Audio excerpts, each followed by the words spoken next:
Hi, JL. So I'm gonna wait for more people to come in.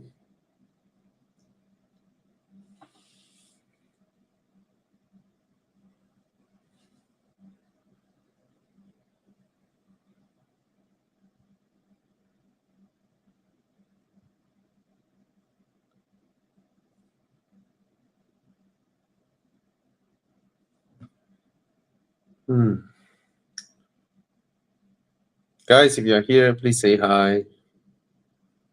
We'll just wait for people to start asking questions. Oh, very tiring day. Oh.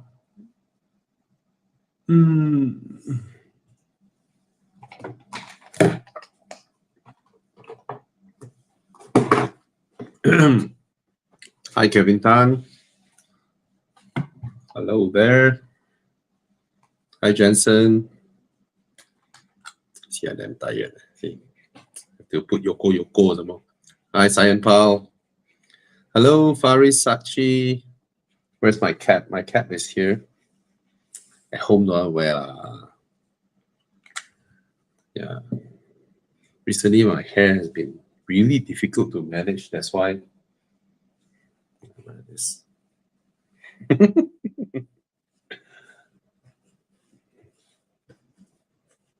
Yeah. Okay, tidier now. It's interesting, right? This type of hat. Yeah. Less messy. But it's warm. Screw it. Yeah, all the octane booster works. They do. Just that, you know, we thought of bringing the octane boosters when we go Thailand for drives. And it seems like a good idea at first, but the thing is, right, when we go on these long distance drives, right, sometimes we refuel 2 times in a day. So it has become a hassle to carry umpteen amount of bottles of octane boosters to Thailand. And yeah, at the end we just screw it, because you have your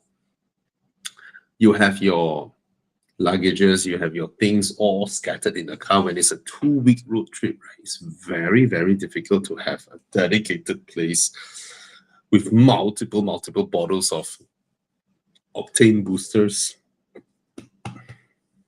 It's not realistic, to be honest. So at the end we just pump whatever we got.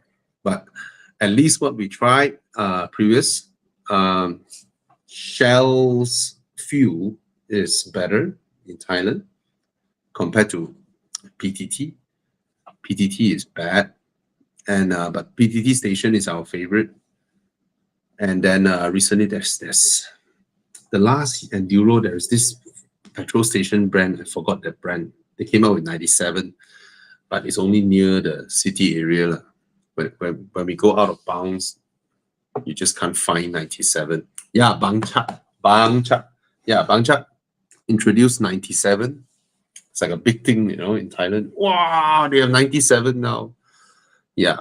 Even Thailand's 95 is worse than our 95. Yeah, you can totally feel it. The moment we come back from Thailand, I mean, I've been sticking to Shell, you know, in Thailand. You know, the moment I come back from Thailand, the first tank of fuel I fill up. After burn off the remaining ones, right? Oh, the car feel like, sport mode sudah balik. Right?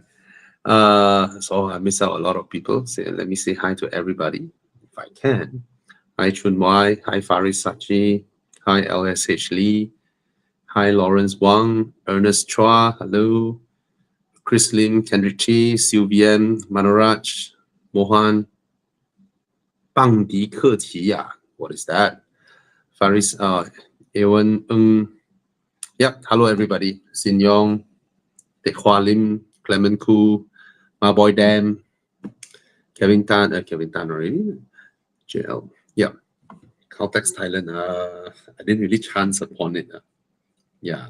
The reason we all go PTT because their stations are the best, huge, a lot of food, 7-Eleven, and of course Amazon coffee, the best. I mean, okay. Okay, where do I start? What is the pros and cons of Sealion 7? Sealion 7, what is the 7 word? The one we got here is Sealion, right? What's with the 7? What is apa itu? Huh? The one in Malaysia is called Sealion 7. Oh, there's a 7 word at the back. I didn't bother. Why is it called a 7? I thought that thing is called Sealion. Sorry. Pros and cons. I can't really find much cons there, to be honest. Can you say the onboard navigation isn't as good as Google Maps? Does that count? And apart from, okay, it's a good looking car, but I personally, this design is not to my taste. I hope people can differentiate that. It's not my taste, but I know it's a good looking car. It's supposed to be a good looking car. Yeah. Other than that, I can't really. When I reviewed this car, right, even though I personally it's not to my personal liking in terms of its design, but when I drove the car, it is so comfortable, so well appointed, so spacious that I felt worried for my beloved German premium car industry. I mean, make no mistake, I love BBA. I know their history inside out, upside down. I studied their contributions to the car industry, the German car industry especially, and I salute and respect them so much, but I can't help but notice the people who have been exposed to Chinese cars will have a very, very hard time. Let's say your budget now is 200K. All right, you work hard, and then your next car, your budget is 400K. You are in trouble, bro. By the time when your budget is 400K, you look at cars that are 400K, right? You just look left, right, and center. You know, what is it that's better than what I had? That's a scary thing, because right after I returned the Sealion, I remember I got the Q8 e-tron, and it's Audi, my favorite brand. I love Audis. But I can't help, if you watch my video, my Q8 e-tron video, even though I love Audi, I want to be biased to Audi. I just found so many things about the interior that, yeah, I love Audis, but I spot so many things that are, how do I say? Yeah, interior build and all that is, I found many stuffs that could have been done better. Yeah. So yeah, I can't really tell any bad thing about the Sealion. I don't notice any bad execution apart from the screen rotating is a gimmick, in my opinion, but it's a very smart gimmick. All right. Something that only BYD has, BYD does. And when people go into the showroom, they sit into the car. When the salesman show them, whoa, the screen can rotate. Palm. Yeah. Deal is sealed. Yeah. Hi Bobby, how was your weekend drive? Well, these days when I go Genting, I really just drive slow and chill. So I went out with my son yesterday, and yeah, there's nobody there, which is nice. I miss those days because when I started going to Chin Sui, it's just me and my gang, 6 or 10 of us. That's it. Now it's like, wow. Yeah. Anyway, hi Bobby, what happened to your RS6? Well, it's in the workshop. Ta-da! Where Audis belong. Okay, I usually don't. I don't chase my. I'm lucky enough to have a few cars to use. I don't chase my workshop, but maybe because I don't chase, so they also do the more uh urgent one first. I'm not the type. I saw one guy, right, one person, right, complaining on Facebook. You see, these kind of people, right, really, you got them to buy your brand, right, and then these idiots who almost have no ownership experience of cars that are a little bit more complicated. Probably they came from, I don't know, Brodois or what. I mean, Brodois, Biot City, these kind of cars have nothing to go wrong. They have nothing to go wrong, right? Uh, they have an infotainment system that isn't connected to the rest of the car. It's basically an analog car. You know, modern cars like the Chinese cars, everything is connected to the central ECU, and then central ECU has a screen for you to interact with everything else. It's a different type of architecture, and these type of cars are more complicated, right? So, what is that? Why do I get an OTP?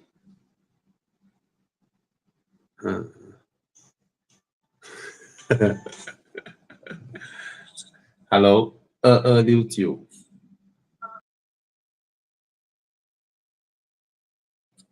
对吗？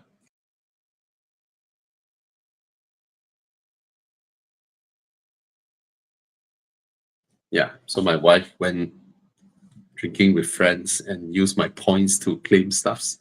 The OTP sent to my phone. Icon. Yeah, so my RS6 should be done, but I'm not in urgent of taking it back because I think when I got back my RS6, my RS6 has been gone for so long, right? And throughout this period, I've been testing so many EVs, right? Yeah. There was a time where I was driving the car and I'm like, oh yeah, the Sealion. I was driving the Sealion. I'm like, fuck man, this thing accelerates like my RS6. Doesn't need maintenance. Doesn't need 6,630 ringgit road tax. And nothing to go wrong. Yeah. And slightly more spacious than my RS6. It's like, why AMG RS even exists now in the world of these type of cars? It is crazy. It is crazy. The other day I was driving the Volvo EX30. Yep. Bro, the car handles like a dream way. That thing is like an electric Golf R. Wow. If I'm Volvo selling that car, right, I wouldn't give it colors like, crayon blue, light yellow. No, I will give it full black Darth Vader shit, spoiler, gold color calipers, right? And no lah, JL, the OTP people use already. It's a restaurant OTP. Okay, it's not some Bitcoin shit. Anyway, yeah. So it is. I am now in a very conflicting. Okay, at least you got Onyx Black. I'm in a very conflicting moment of time whereby I'm really questioning the old romanticism with internal combustion engine. Is it overrated? Right? Yep. I'm in that zone now after driving so many EVs, right?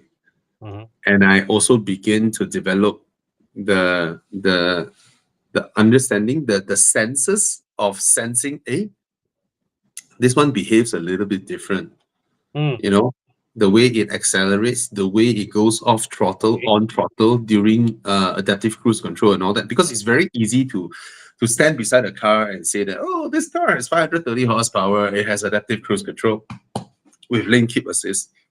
Yeah. You think all of them are equal? No, that's why I made it a point now when I test cars, right? I really made it a point to test the car's adaptive cruise control. Adaptive cruise control's most important time is when someone is cutting in front of you.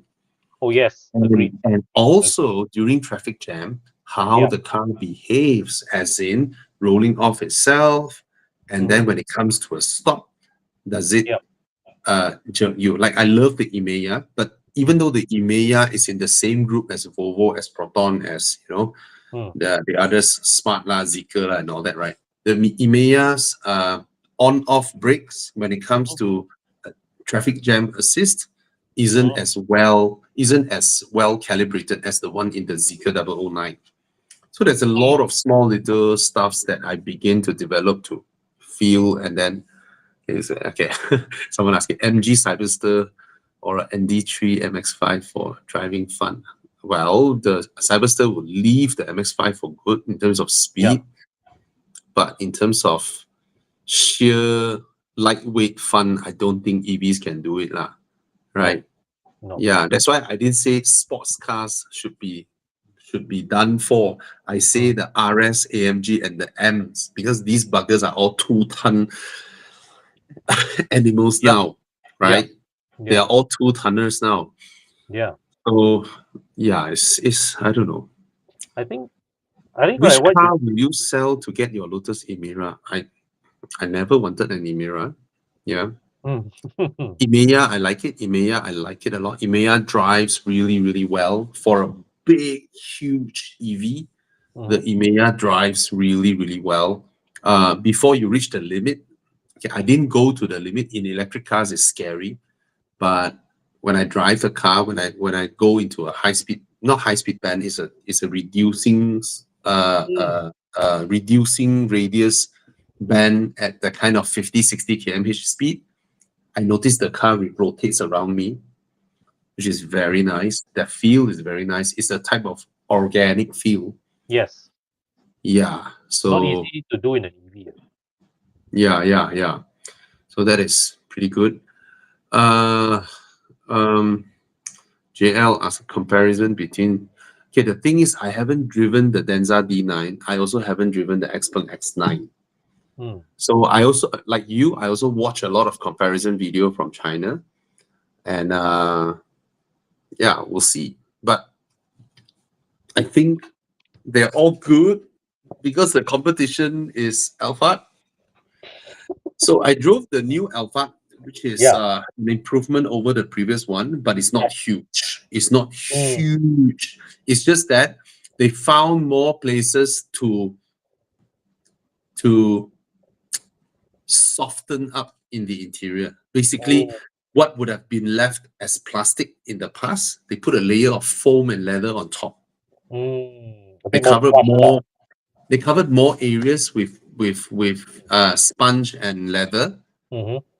That's it. More soft touch. A little bit better in soundproofing, but it was also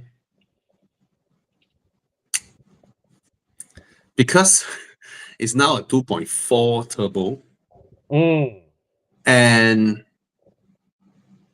is there still a 3.5 V6 con? No more. No, the 2.4 turbo is meant to replace the 3.5. Shit, The alternative is the 2.5. It's a 2.5 4-cylinder.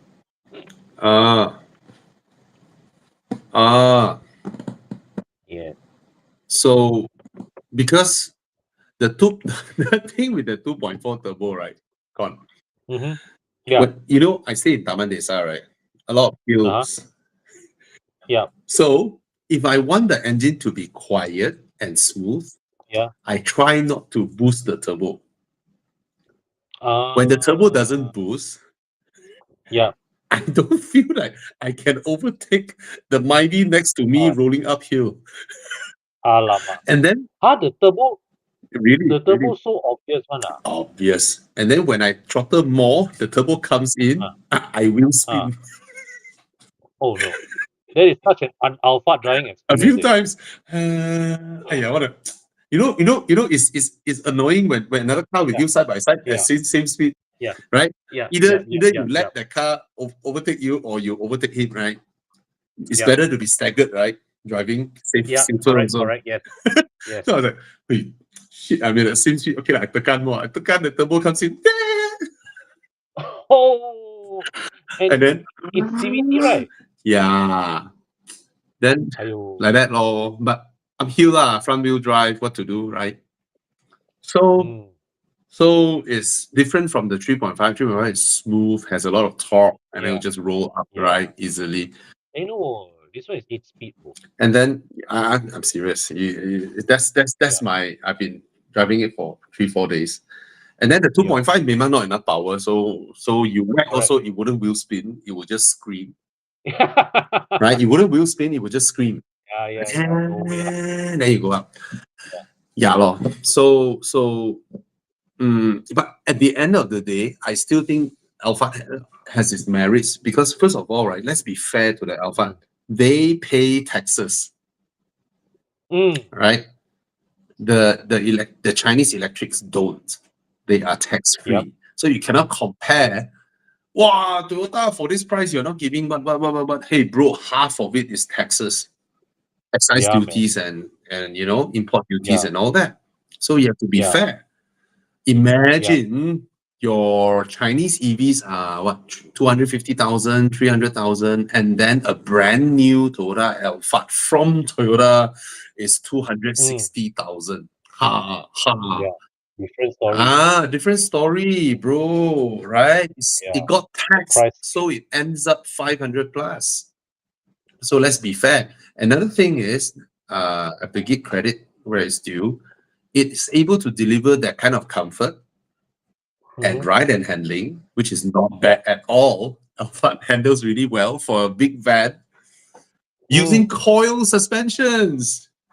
They are wow. trouble-free, Yes, right? Coil yes. springs are trouble-free.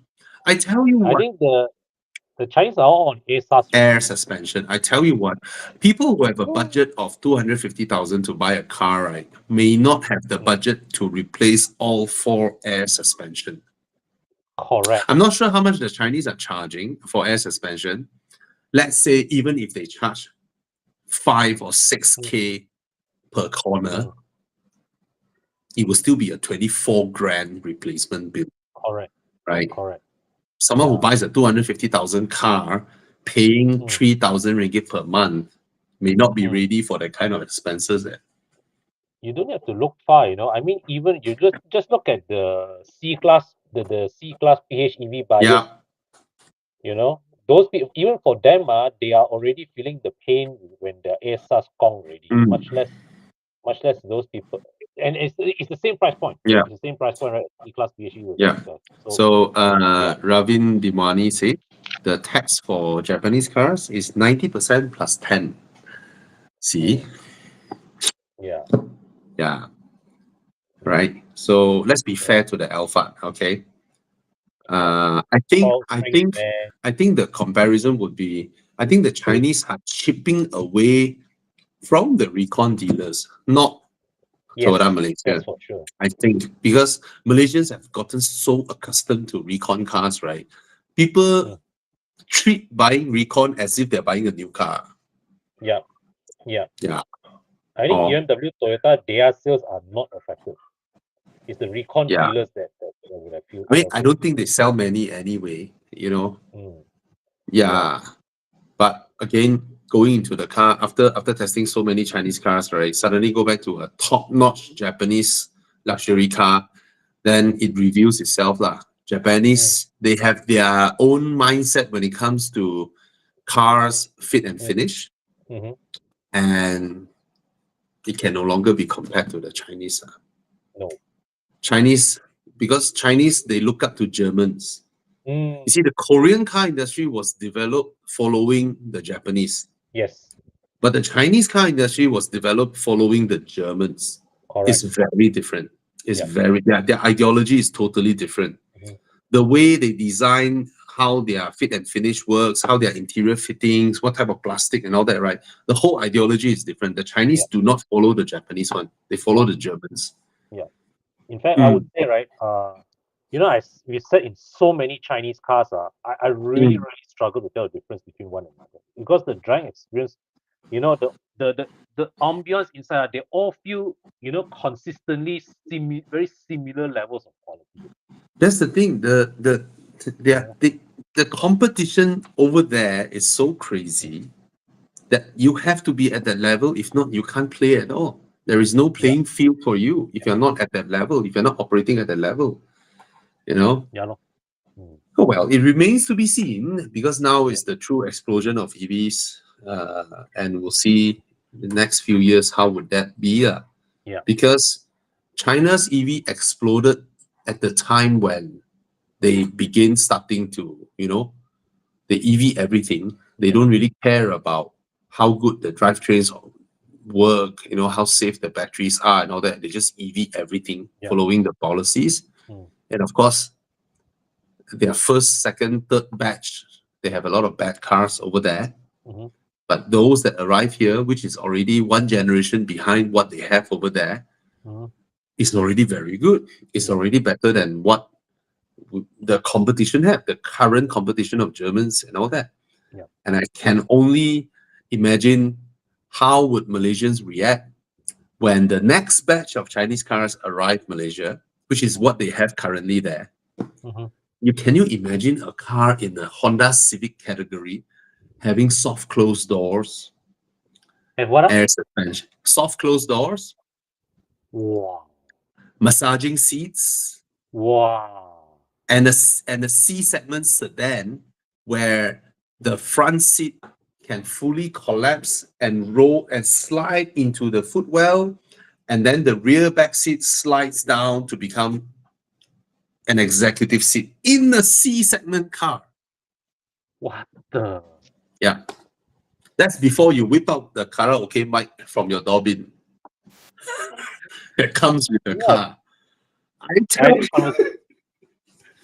no, I had this conversation with Jerry of Flori a couple of years back, yeah, and he said, you know, electric powertrains are basically right democratized car making for everybody.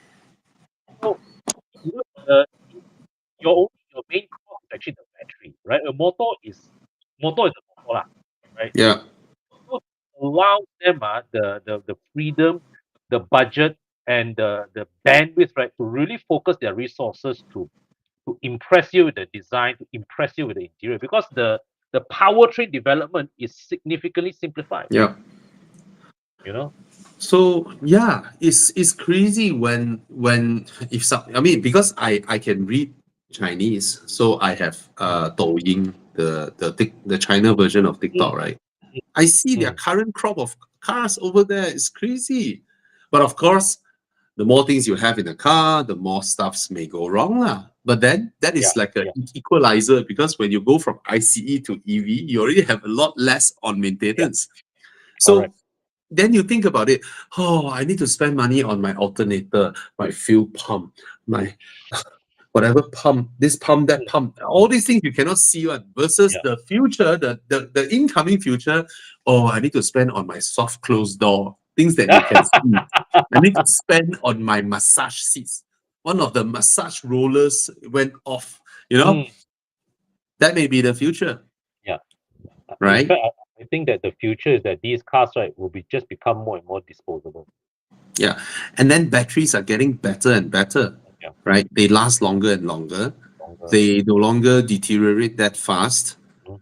And I think I saw where was it that the report came, like 8-9 years later, the batteries still retain about 70 over percent of their Oh charge, which wow. is not bad. And Mm. then you have players like JCOO, right? Straight up telling you if the battery is below 70%, we will replace you with a new battery. That is our Oh, warranty plan. win liao. Right. Oh, this thing I have to say, now that we touched on that, sorry guys, I know that there's a lot of question.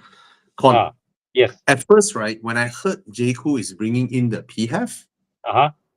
I was like, why do they even bother to bring a PHEV for this segment? Yeah. I always say, if your budget is about 150, 140, 150K, Mm. Mm-hmm. you want a car that is, petrol combustion, Yeah. yada, Yeah. right? Correct. Then Yes. moreover, plug-in hybrids, when the battery goes out, the fuel consumption will go up, yada, Yeah. yada, yada, yada, and Yeah. all that, right? Mhm. I tell you, bro, Mhm. I came off so I wasn't expecting this PHEV to be like that. Yeah. It literally blew my mind. Okay, Wow. I am a PHEV owner. I Yeah. know a lot of people who owns PHEV, plug-in hybrids, right? Yeah. And we know the standard plug-in hybrids, the Germans, right? I mean, I Mhm. don't think Japanese has any plug-in hybrids. No, they are Okay, not. Yeah. okay, con. Plug-in hybrids, right? When your battery runs out, Mm. the consumption is high. Yes.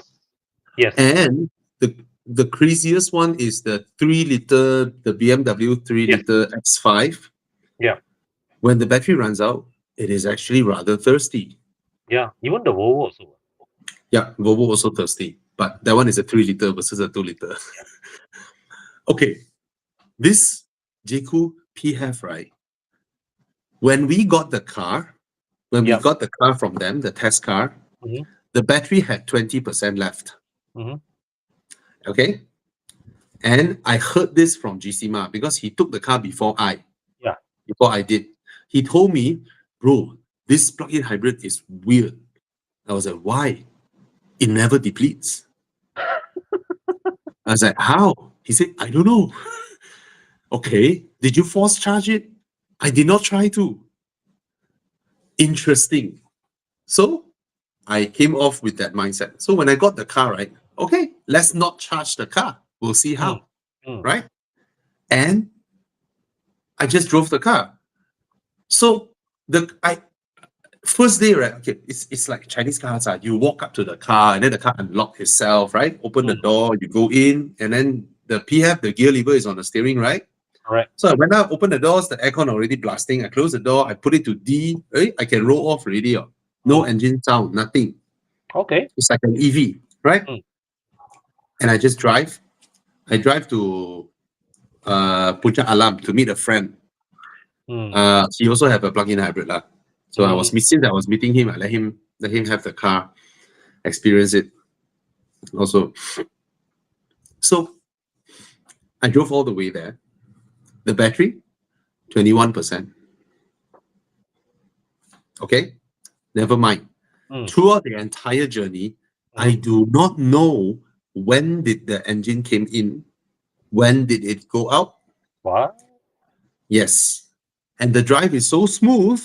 I don't even care whether it's a dual clutch or a torque converter or a whatever gearbox. I realize I treat it like an EV because I Mm. just drive and it's smooth. It goes Mhm. there. And Mhm. then my average fuel consumption is 2.7 liters per 100 km. Okay. It's crazy. Wow. And the For with next day, 20% battery. yes. And when I got there, it's 21%, Eh, bro. Okay. Okay. Yeah. Okay. The handling is not a makan. Okay. I didn't. Okay. It's Okay. basically Yep. the soft steering. The chassis is not bad. I throw it Mm. into a bend. It doesn't understeer. It just goes in. But the Mm. steering, you feel nothing. Absolutely nothing. Whether at 30 Mm. kmh or 80 kmh, it weighs the same. Yeah. So I just put it to sport mode, and then then when you corner that time, you don't really know what the steering is doing, so you tend to correct a bit like that. Mm. It's not like the Mhm. BMW steering where you turn and then it sits really well. Yeah. Yeah. The the force is dependent on how hard you corner, right? Yeah. Yeah. BMWs do that. Correct. Yeah. Anyway, then the next day I got the car back. Yeah. I try to whack the car. I keep whacking the throttle, like go full throttle, blast full throttle, right? My fuel consumption went up to 3.5 liters per 100 km. And my battery charge is still around 21, 22. That's crazy. And then the next day, I continue whacking the car. The fuel consumption went up to 4.4 liters per 100 km. What? And the battery charge is still around 2021. Wow, that's crazy. Like, what the And heck? The only time that battery power went below 20% uh, is when I stopped the car in front of my house. uh, with the aircon blasting because it's a very hot day and there's no tinting on the car. Mm-hmm. And I did my almost 1 hour walk around review of the car. That is Wow. the only time it went below 20%. Wow, the I am battery so, management. it is so advanced. I did Hey, not Tana. know, Hey I guys, can you did hear not, me? hi Dana, yeah, we can hear you. Hey, I did not expect that, coming from someone who I think I rather know EVs. My mindset was the old plug-in hybrid mindset. yes. Oh, you have your electric charge. Once you finish it, your engine will come in and then high fuel consumption. Oh, yes. I Yes. approach it like that, but this thing is a totally different thing. It is a plug-in hybrid that I managed to use it like an EV. It is so smooth that I do not really hear when the engine comes in or goes away. I do not care what gearbox it has because it just has power all the time at any speed, Wow. and then the batteries never deplete. Mind-blowing way. Back in Enduro 2018, I drove Yeah. the Volvo XC. The time we got the cars from Mercedes and Volvo, right? So I drove the XC60 on my way the whole journey back. Right? I think I was refueling the car every 300 kilometers or so. Yeah, when your battery runs out, it's very thirsty. That's how It was, plug-in hybrids are. I think it was doing something like 12 or 15, 12, somewhere between 12 to 15 liters per 100 kilometers. Hmm. Yeah, it Tana, was we're quite talking fast. about the J Coupe PHEV. Yeah, I can't figure it For out. for It's a, 4 days, hmm, For 4 days, I did not charge the car. When I got the car, it was 20%. hmm. When I returned the car, it is 21% battery. I saw the fact it does like 1,000 kilometers. I saw the review, the write up, for any plug-in hybrid to do 1,000 km. That's impressive. Without refueling and without recharging, right? Yeah, I mean that means something. That means it's not just your typical hybrid, lah. There's more regen work going on there that we don't see.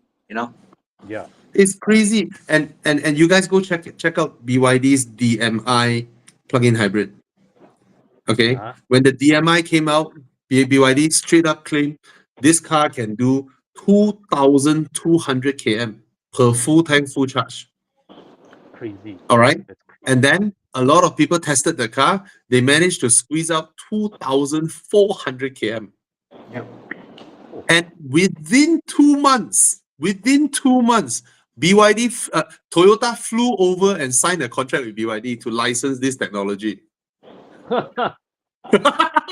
But I think Bobby also Yes. maybe part of the reason why they are good is because all the hybrid are built from an ICE platform. I mean, Chinese are You know, never like, known to be good with their ICEs. They are not good with their engine. When it's pure ICE, they can't beat the Germans or the Japanese, right? Yeah. But they are good with electric drivetrain. correct. I just did not realize they are that good Mm, Yeah. because it is mind-blowing. mm. It is Crazy. mind-blowing. Yeah. Let's say I think it's like because they're so good in EV technology. Whenever they do any hybrid systems or any integration software, getting the best hardware to because it's like I think their playground. They go and put everything together. Yeah. But Tana, it's not logic where when I got the car, it's 20% charge. Yeah. Okay. And then I drove all the way from my place to Puncak Alam. I just Hmm. drive it normal. I speed, I overtake, I do my thing, and it's so smooth. And then when I got there, it has 21% charge, and my fuel consumption average is 2.7 liters per 100 km. Yeah. I mean, there are hybrids which charge while you drive. That is. I know, but it Yeah. violates the fundamentals of the Mm. laws of thermodynamics, Mm. right? It's like Yeah. when a Volvo claims 2 point something liters per kilometer is on full charge, like you get there, like Yeah. not, A lot of not when the battery is not there. Exactly. So anyway, I just want to tell people this. Okay, me, someone from the industry, have tested so many cars, it blew my mind, and I do not Yeah. understand how they do it. So that's it. And then to know that there is another technology out there from BYD called DMI that is able to squeeze another 1,000 km out of it is mad. And Can I say that should be for the interim period, the future, if they are reliable, lah, right? We do not know yet because all these are new. So let's hope they are reliable. Okay. Okay. Let's sorry for the long conversation, but I hope you guys get something out of it. Yeah. Because I really wanted to share it because you have no way to experience what I experienced on a standard test drive. It is No way. impossible. No When way. I drove the car out during the launch at Santo Depot, right? Yeah. My mind is, plug-in hybrid, powerful, 500 Newton meters of torque, 347 horsepower. Then I try to whack the car, whack. It's like, okay, yeah, it's fast, but it's not that fast, you know? But I didn't realize it's the crazy thing behind. So I don't understand. They've got Okay? other tricks up their sleeve. Yeah. And it's crazy. Okay, sorry, I just quickly run through some questions. Planning to sell 2012 Alphard to buy a newer one. Also, my Q5, just not sure what car to buy to replace the Q5. What is your budget? Yeah. What is your budget? Since both cars are very old, I think how we can help you is not to advise you the whole consideration process. You do your consideration process, you come up with a few choices. Then if we have driven the car, we will share with you some of the things that maybe we know that you don't. So that's about it. Okay. Yeah. What is this? Talk me out of buying a C43 AMG. It's the facelift. It's okay.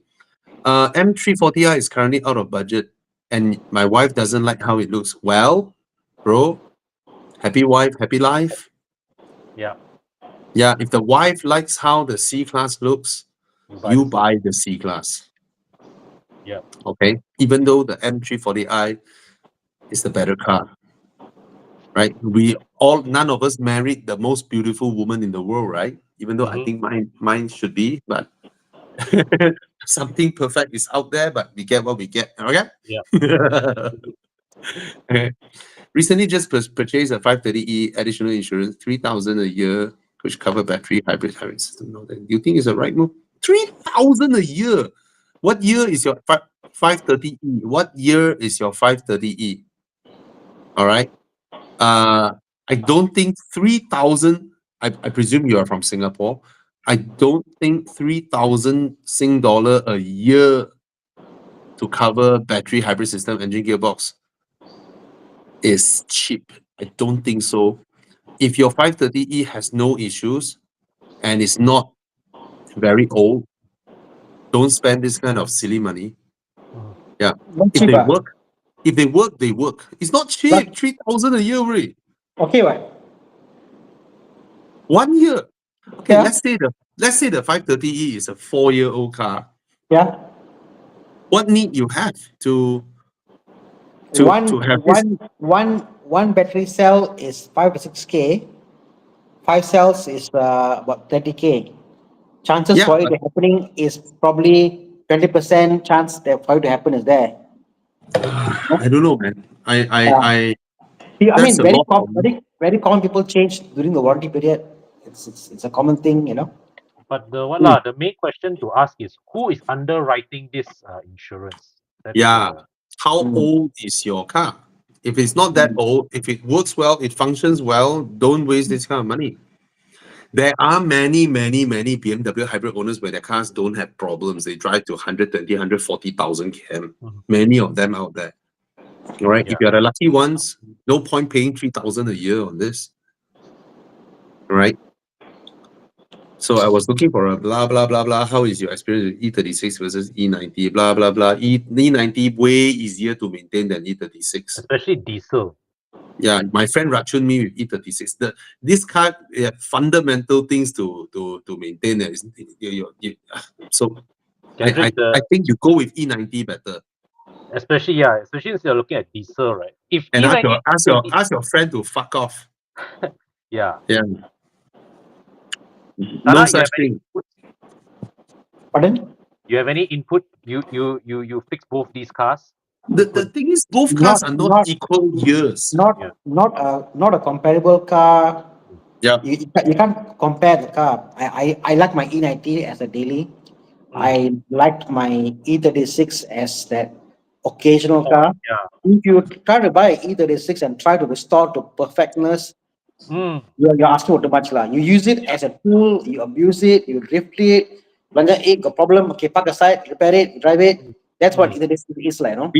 His aim is less maintenance. Yeah. I mean, if less maintenance, Mm. I think both can come and hit you hard.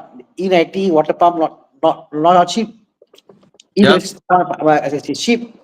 Everything from radiator to sensors and the E90 can be expensive. But same thing, E36 sometimes you can't get the parts. You got to buy used parts and then Yep. can then keep replacing them. Mm. So there is no right or wrong like this kind of cars, you know. But they are worth the money you spend for what it gives you. E36 driver's car, very light. You push the car hard. Car brake, okay, too bad. Another 3-4K, put new engine in, jalan. You know, E90 you can't do the same. You know, Yeah. so there are two different things lah, two different purposes lah. You know, comparing your slipper to a running shoe is different. It's not comparison. I have two colleagues, one with E90, one with E36. E36 still having problem. E90, no problem. Okay. Newer car, it's a much newer car. It's two I think generations also newer. the mentality of the user of the E36. Well, at the end of the Yeah. day, Tana, there's no need to defend an E36. I know it's a fun No, car, but it's a shit I'm not car to defending. maintain. I'm not defending. No, If you get something, let's say that's old, 30 years old, and you want yes, it to be no. It will mindset. cost a lot of money to have an E36 to be in reasonable condition. It's gonna cost a lot of money. E90, you still can get a lot that is in running conditions. That's my belief. So that's why, even though I kind of like the two-door E36 generation, I never dared to. I I mean, never dared to. you buy an E90 and you said full on suspension, full on leaks, full on. I was talking to Kwan the other day. 20-30K is easy. Yeah. Yes, I know, but these are newer cars. There are more people driving these cars out there that are in reasonable condition compared to E36s. And E36 that are in good condition, they won't sell you at the price of a E90. They will That's sell you at a much higher price than an E90. People who About have the dropped same. in a lot of money. Yeah, if they have dropped in a lot of money, right, they won't let go on, because these are already people like you. You don't need 30K, bro. You don't need 30K. So No, that's how all I thing is see it. Lah. they are different car, different purpose lah. Don't look comparison lah. I know, but that's his scenario here. He's Mm. asking, he wanted an E90. His friend is trying to tell him, buy E36, easier to Yeah. maintain. no, No, that's the wrong. That I agree with Bobby. That is the wrong reason to no, buy an E36. That's the wrong exactly. reason to buy an E36. Yeah. Yeah, no. I know E36 is fun. It's nice, and Yeah. I like the design of E36 more, but I But scared. no lah. Actually, E36 is not scary, but Yeah, yeah. it's probably the least problem car to maintain like, But actually. the But E90 would be the your expectation must be lowered. That's Yeah. all. yeah. The okay, these old Beamers, the one I'm willing to buy and willing to spend money is E39 only, Well, because it's E39, beautiful. but E39 will have more gremlins than an E36. Constant thing will go on, and I have one. I love it. I'm telling you, it's like constantly, you know. Yeah, It's like that one, like, no. It's not comparable. Yeah. Yeah. Anyway, yeah. moving along. Come. Yeah. I think Eugene said the right thing for people I think Between he said E90 the and E36. Yeah, Eugene, the top yeah. comment. Yeah, for people with Safer less choice. experience, it will be a scary ownership. Yeah, safer choice will be something newer. So, you can easily spend upwards on money that you can buy a F30 off. Easily. Yep. F30 now can be had for like what, 30-40K? Can you get an F30 for 40K? The 31. better engine choices are still 40K upwards lah. But I think I saw a 328 going for 40 plus. They should be there already. Cash buy lah, of course. At that Yeah, price. you might as well go after F30. Yeah. Yeah. It's not for beginners. And, Not for beginners. wow, okay, low 40s already. Eh? Yeah. If you're okay with Rotex 630, I think it's a good budget, but buy now. You know? Yeah. 63, ah. Yeah, Okay. honestly. Minus the dashboard. Mr. Zen, I don't think a Mazda 2 hatchback from 2015 is even worth 36, 38K. The problem with that car is that it is very, very small. You will outgrow it very Yeah, fast. you will outgrow it very, very fast. And a new Axia is 40 over 1,000. If that is your budget, right, can you buy a used Myvi? You're better off with a used Myvi. Or, yeah, you're better off with a value with that. Myvi, But at least the size of the car and all that, is decent. Yeah, but Myvis also, their value retention is very strong. Right? very, very strong. So if this is your budget, then you buy a Myvi, okay? But you don't be surprised that a 40,000 Myvi, right, isn't a very new car. 330i LCI for 240K. What is a SDAS, a SDAS? Oh, Sam Darby Auto Sam Darby Selection. 240K, can get M340i or not now? Wow. Can If you get can get M340i, M340i, right? of course, M340i is a much better idea. Yeah. This one, I would say all three of us will vote for M3 Touring. Right, Tana? Audi man. I mean, empty touring is more, is something else. Right. But it's so Yeah. expensive. It is so expensive. It's 800,000. Yeah. Having seen one in person, I've never. I've only seen dealer ads. I think I saw people post. Oh, 600, 700 now. Okay. I'm still looking at M340i. The cheapest I see listed is 266. No, like someone said there is a Mazda PHEV now. Yeah. Oh, yeah. All the wagons I see looks good. Then I drive it. I don't know. It looks good. Well, it's not a sports car. Yeah, it looks good. Camrys are reliable and very nice to drive. Very, very nice to drive. Are they 200K nice? That's the question. Well, no longer cheap. Yeah. Well, yeah, nothing in that segment that segment is already at that price. Yeah. Unfortunately, due to inflation. Yeah.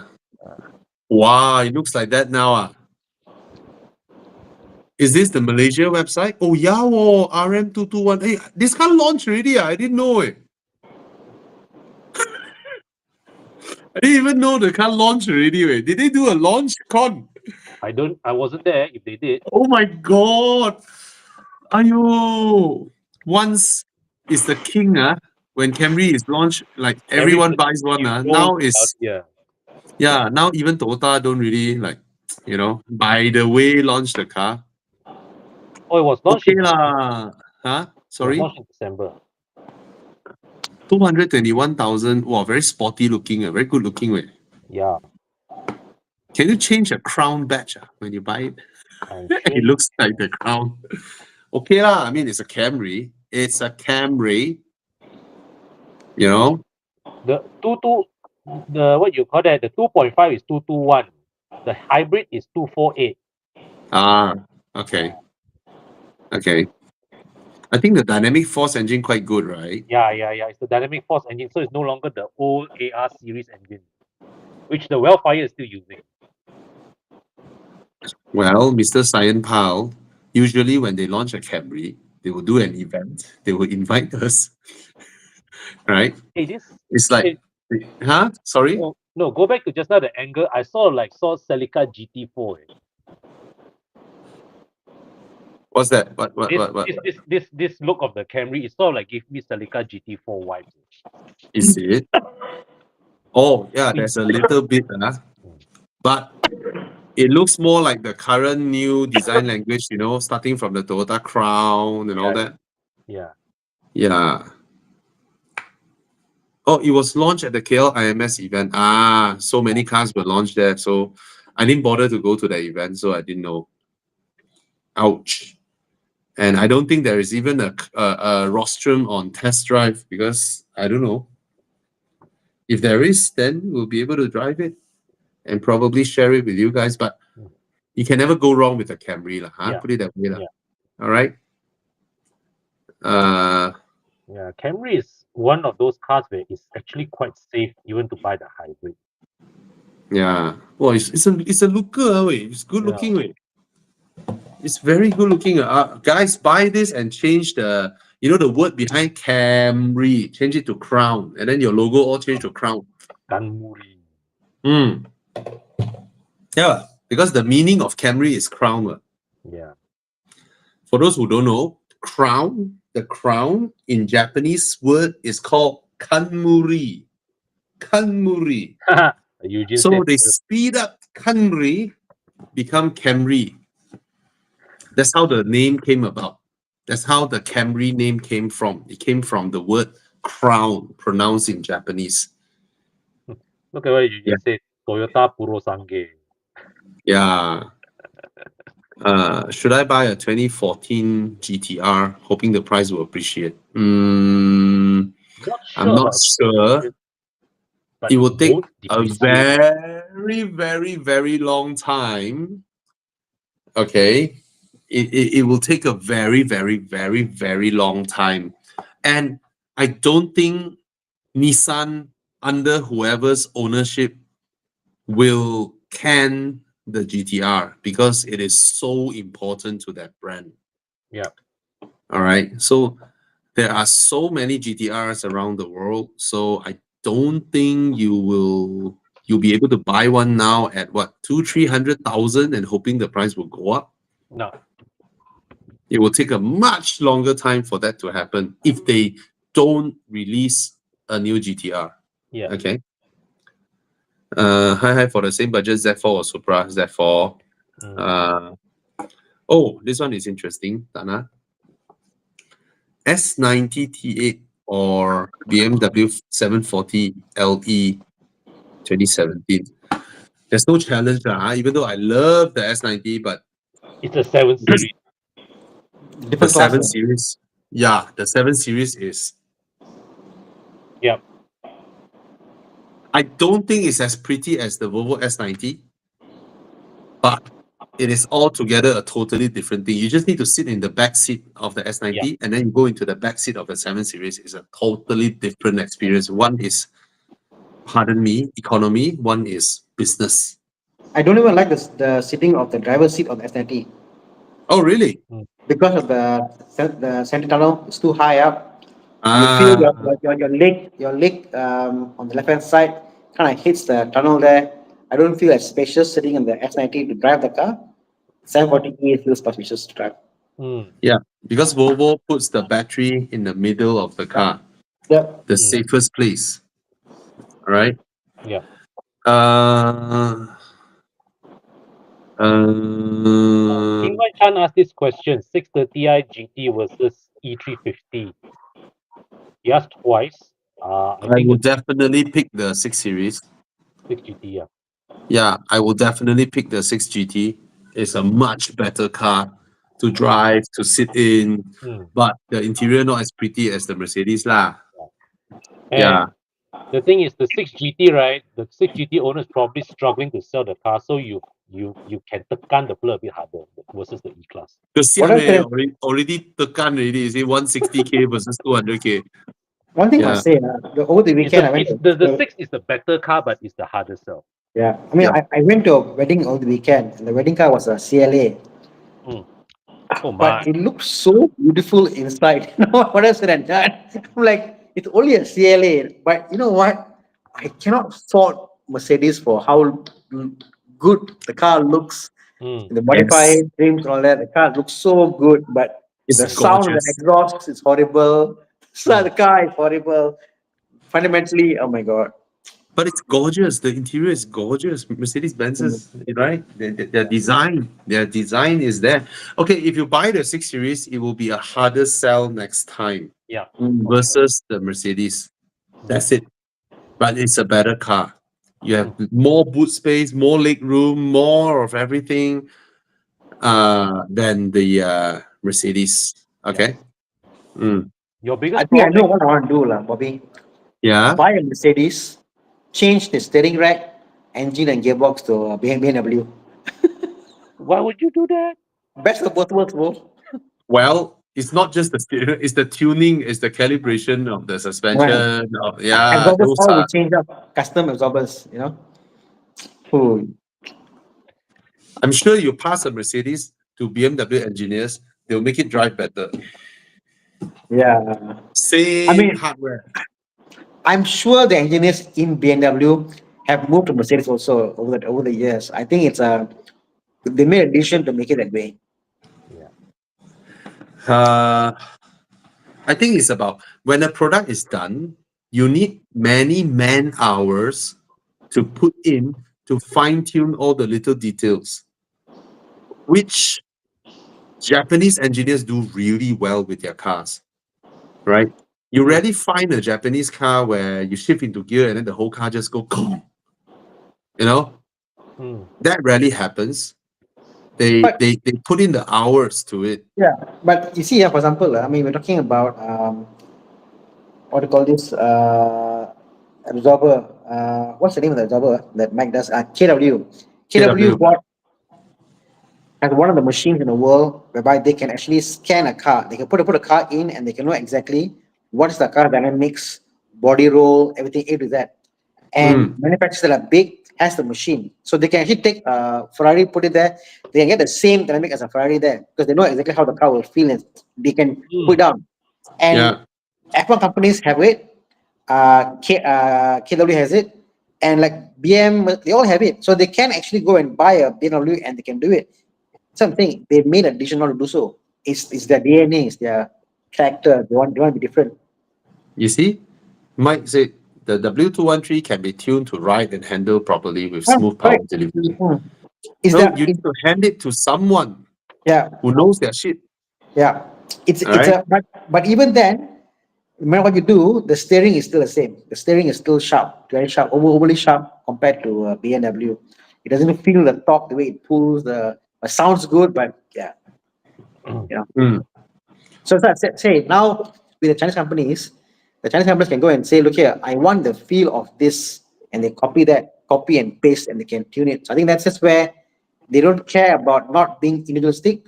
They care about being good. The Chinese Mm. companies can just. Whereas the Germans want to be, I want to be Mercedes. I don't want the car to feel like BMW. I don't want my car to be feel like Audi. Like they're so into mm, that space that they don't want to venture out and just copy the best practices in the world. That uh, is what's happening now, lah. mm. Okay. So let's go with what's the next question. Guys, if we miss your question, please ask again. Okay. Okay, this one, quick one. Not quick, this one. Hi Bobby. Which one do you prefer? Mazda 3 or Civic 1.5 Turbo? Okay, the Civic 1.5 Turbo is the better car in Yep. every single uh Objective. quantitative measure, Yeah. right? It's more spacious inside, it's more comfortable inside, it has a larger boot, it has more power, it handles not bad. Actually, it handles quite good.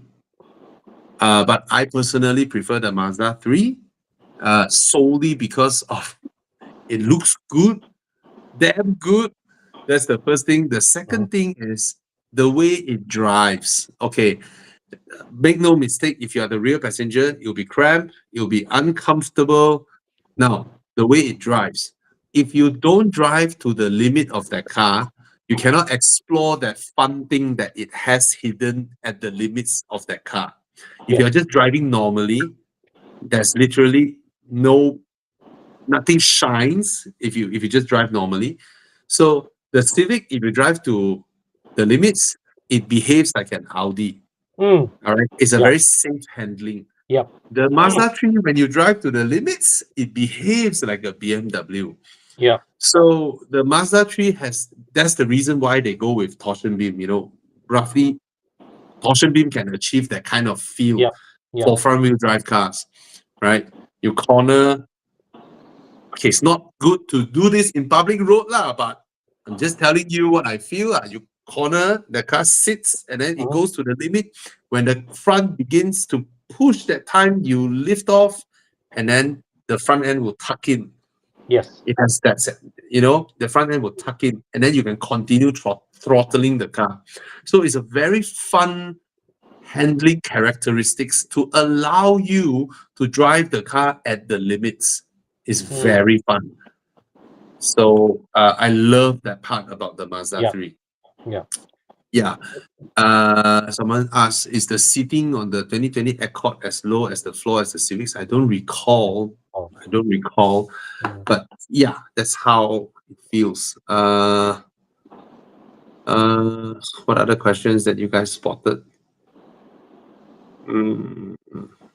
Just now there was one question that caught my attention.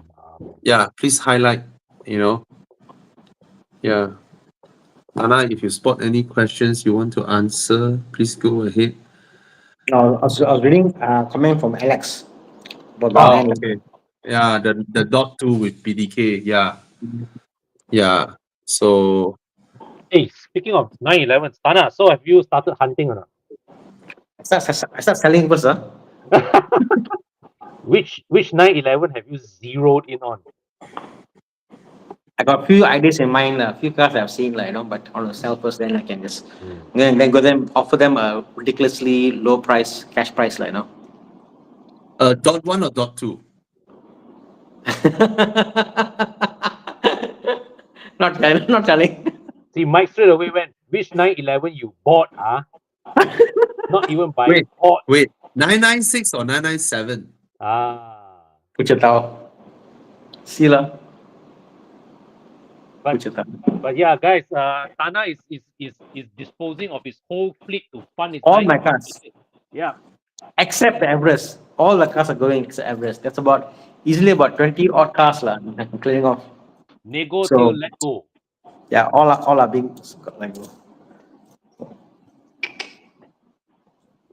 Anna is a car guy masquerading as a dealer. Okay. Michael is considering between an M2 or a Supra. I prefer the M2. I personally prefer the M2. Yes. Reason being, the Supra is too harsh to drive properly on public roads. Yeah. But that being said, the Supra looks like a sports car. The M2 doesn't. But the M2 is more practical. It has a better boot. It has rear seats that can seat human beings. And can I say the M2 has more street cred That one than the Supra? M2 got more chances for it to be a convert. What? You can convert a car. Oh, this That's is an an M2. extreme case. Cannot. Okay, Not so easy Okay, lah. Supra gathering, you may meet Jason, so you may not want a Supra. Do you want a modified looking BMW or do you want a car that looks like a sports car? Unfortunately, there's a comparison lah. Okay, we'll just do a quick one. Tana, which one will you go for? M2.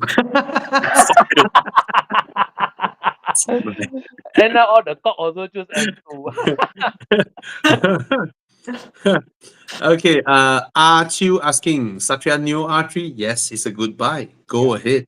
Yeah. Another guy, okay, I highlighted just now. Okay, 2014 Lexus IS250 with no issues for the past 10 years. That's what you get when you buy a Lexus. Yes. When you go away from Lexus, you will meet problems. Okay, anyway, I'm worried about reliability. Okay, first off, your Mercedes-Benz will never be a Lexus. It will never be a Lexus giving you 10 years of problem-free ownership. It will never be. Okay? But what do you get with a highly strung 4-cylinder CLA 45S? Fun. Loads of it. So it's like I've been sitting on my sofa watching TV for 10 years and nothing happened to me. Should I go climb a tree? Maybe you should. Will I fall? Yeah, maybe you would. But what is life if you don't try some other things? And at least it won't be like those days where suddenly you are driving and boom, your engine blew up. Hopefully not lah. But there are many running around, many owners, and Mercedes has been making these engines for a while. So I think you can try for a change. If you like the car, you want the excitement, go ahead. Why? I mean, what is life without trying something new, right? And if things screw up, go get it fixed. Moreover, it's not the most problematic car out there. Yeah. Yeah, it's a Mercedes CLA 45S. Many people know how to fix them, so don't worry about it. Go ahead Yeah. if you really want to try. He's Okay. going two extremes, from a Lexus straight to a. No, I think you, I would say he's going two extremes when he say, "Oh, I've been having a Lexus IS 250 for the past 10 years, no problem. Should I get an Alfa Romeo Giulia Quadrifoglio?" That would be two extremes. But, This is halfway through the spectrum only. but this is also on power wise, power delivery and rawness. This is definitely there, as in Yeah. the power delivery on your IS 250, bro. I mean, it's nowhere compared. It's like one is slow, Lexus is slow. Then this one is like mental sound, Yeah. acceleration. Yeah, So I have a friend, he's pretty young. That time he was like 33 years old, and then he bought a LC 500, okay, for about close to 600K that time. And he owned it for 3 months, and then he texted me, "Bro, I sold the car." "Oh, what did you got?" "A C63S." wow. I was like, why? The Lexus is not naughty enough. So he wants a naughty car, So yeah lah, try something lah, huh? Just don't try a new wife, okay? Yeah. Stay with your wife. Okay, this one is interesting. What is a Lexus LBX hybrid? What is that? Apa ni? I've never find out heard of together. this. Toyota GAB platform. It's 239. And it looks like a UX a UX successor. It's a Lexus UX successor. So it's what? It's 240K to 270K, but it's smaller than the X1 and the GLA. Oh my! Oh, the small one.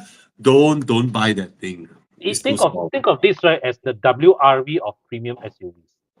It's too small. Yeah. You get the Toyota Crown, okay? Get the Toyota Crown. It's way more car for the money. I wouldn't pay. What's the engine of this car? What's the engine? Let me see first. I won't be surprised.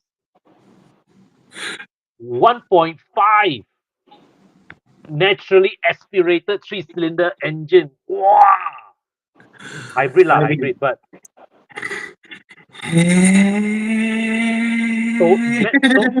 net system output 136 horsepower.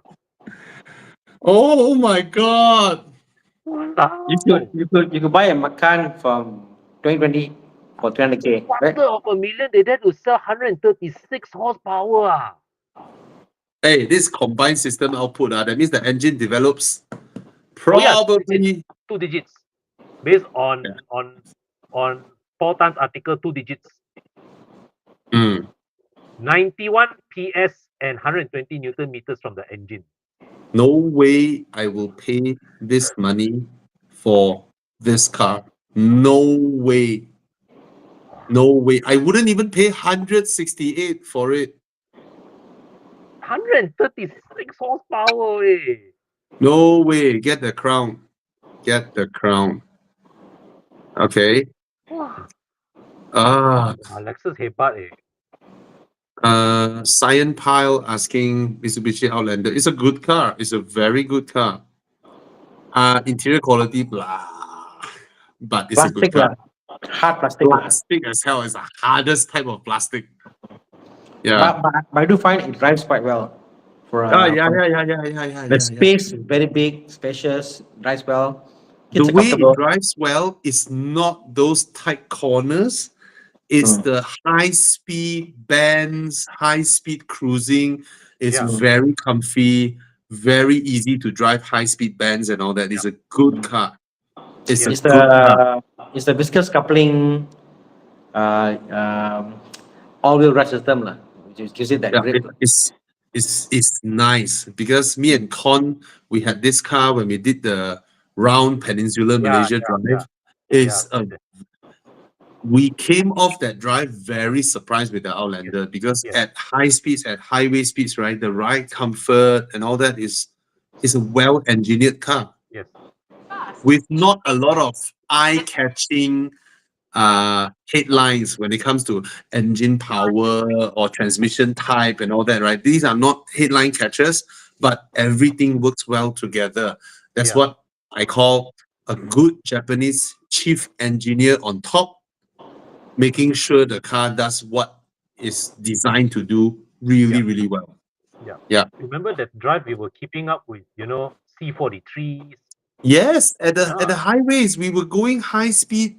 Yes, it doesn't have a lot of power. Yes, I think it's CVT, if I don't remember wrongly. CVT. But the plushness of the car, the sure-handedness feeling of the handling at high speeds. So that means you do high-speed corner bends, undulations and all that, right? It does it really well. So it's a fantastic car for the money. For 60K, it's a fantastic car. Yeah. Actually, this car only has one major weakness: no rear aircon. Yeah, but after a while, the cabin will be cold. So, they have that weird accessory where you mount on the roof where it sucks air from the front to blow it to the back. Japanese, they really have their own solution sometimes. I think it's a very popular mod in the Indonesian market. Yeah, only Japanese car, you will see things like that, right? In the car, right? There is this thing on top that all they do is they pull a wire to power the thing. A fan. Easier than routing the aircon duct all the way to the back. And all it does is just suck the colder air up front and to blow it to the back. Yeah. But like the Everest, it works. Like the Everest has got two condensers. But the third row gets the other condenser. The second row gets the air pulled from the front as well through the AC. So from the AC, behind the AC, front, it goes up there, come back inside, as well as from the front for the second row, third row, separate condenser. Over-engineered. Oh, yeah. That's really cool. Okay, Mr. Deva Kumar Muthu. 8 series. No need to consider other things. Just buy the 8 series. What's your choice, Tana?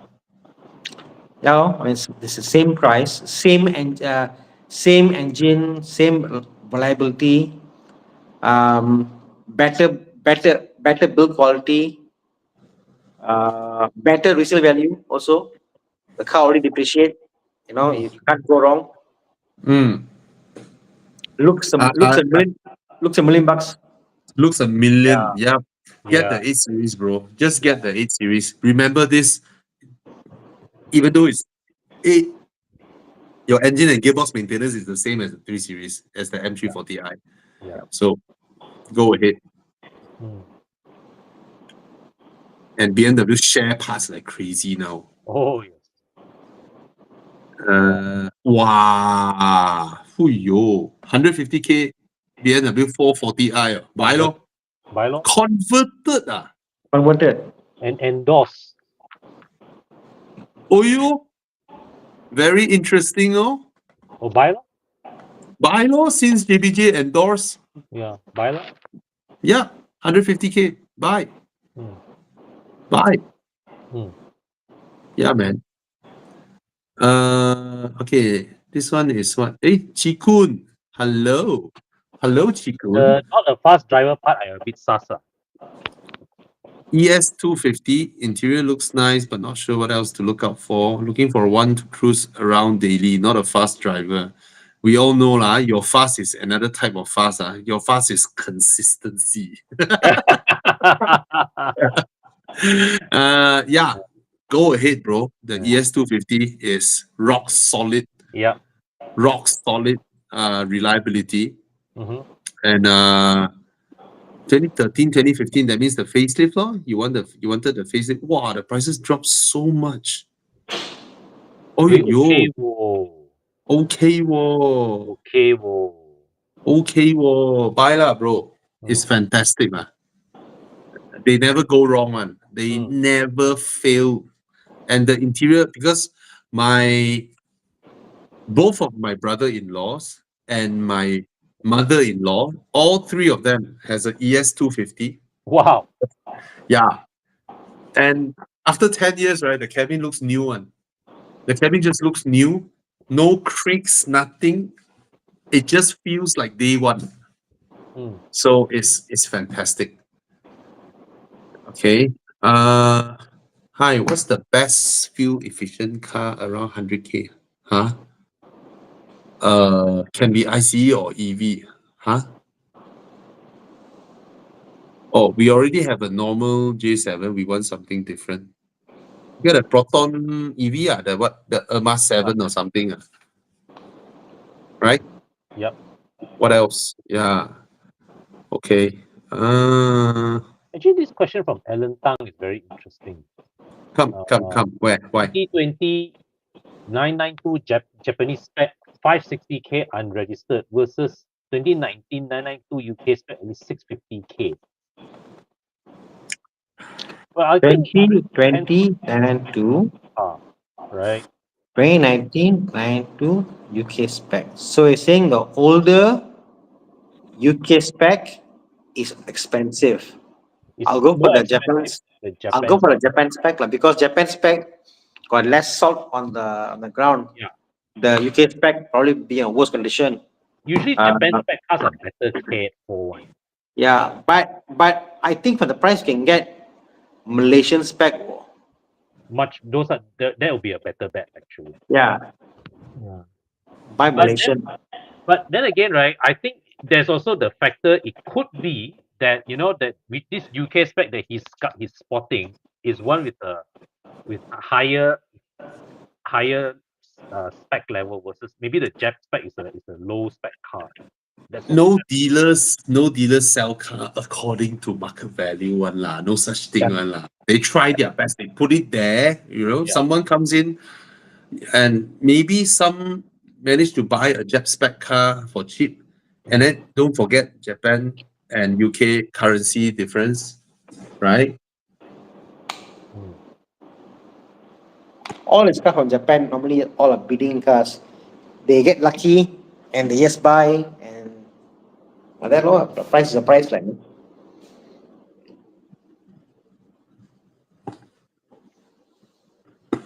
All right.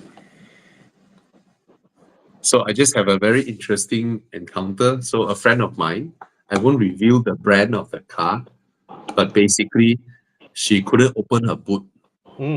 Honda, is it? And no, I'm not gonna say. She couldn't open her boot. Then she brought the car to the dealer. Then the dealer told her, "Oh, we've checked on it already. Your boot can close but couldn't open. So we will now list down all the parts, and then we check the prices, and then we come back to you for a quotation." For as dealer, And then she's like, "Oh, okay." Then after that, she called me. Then I was like, "Hey, your car no longer under warranty. What? I remember when you bought it. Why go to a dealer?" And then she's like, "No, I don't know. Seems like a lot of parts need to order." Then I was like, "Okay, why don't you call this friend of mine? He's an even better expert because he is this expert that even workshops in China, when they couldn't solve problems, they will fly him there. So he frequently fly to China, Taiwan, Thailand. He helps them solve a lot of technical issues where workshops couldn't solve. He's a Malaysian, and because then I got the news. It's like nothing wrong with the car. She accidentally disabled her boot from the infotainment screen. So there is a button on the infotainment screen to disable the boot one. So then I was like, we you know it's see? not a Honda now. Then I was like, see, the dealer should go to hell, right? And then she's Walao like, eh. and then she's like, yeah, I'll keep quiet and wait for their quotation. Wow, this one was really like Ah, oh well, that's Suddenly, what happens. That is actually what happens because the SAs get their commission. The more sounds they like ask customers to spend. sounds like Audi. Well, I shall not review Review the brand Yeah. because I don't think this has anything to do with the brand. Mm. This particular SA, if he's fired here, he go to another workshop, he will do the same shit. Yeah. Oh, some more they lose my screw and didn't screw back properly. Oh my. Walao.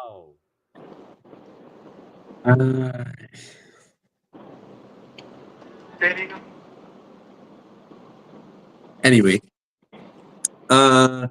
David Lim, 840i can buy, very can buy now. Because Buy. the resale value is so low now. Buy, please Yeah. buy. Yeah. All right. Review the SA. I do not know who the SA, please. Okay, I do not know. Okay.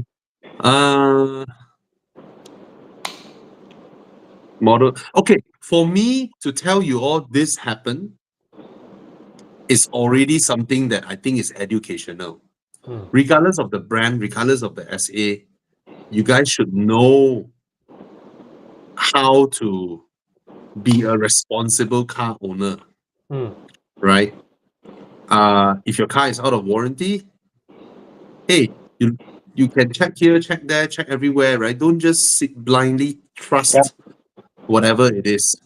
Yeah. Don't. I'll give you, Right? I'll give you one. I'll mention the brand lah. Okay, Honda window regulator and motor. Yeah. Honda quoted, I think about $600 lah. Motor and regulator. Okay, this thing is okay lah. Okay? But turns out the issue is only the window motor. Window motor because Honda is made in Thailand, very cheap. The motor is like $80, I think. Maybe labor $50. So see the difference of pricing out of warranty, like 150 ringgit versus 700 ringgit. So yeah, and the thing was when you go to Ford centers, they want to be covered. They change everything. They change the motor, the regulator, everything is changed. It's the SOP. This how they do it, like now. So so ask around, get a few opinions, and then you make your decision. Yeah. Okay. Alan Tang said, I was shocked 458 list for. Okay, guys, you guys have to understand this. Go and read about US dollar. The what do you call that? When the sea tide, the tide rises, and then the tide. What do you call that? What's that cycle called? Tide. Yeah, the sea tide. You know, the sea tide will rise and then will, what do you? Anyway, Yeah. the whole world now is on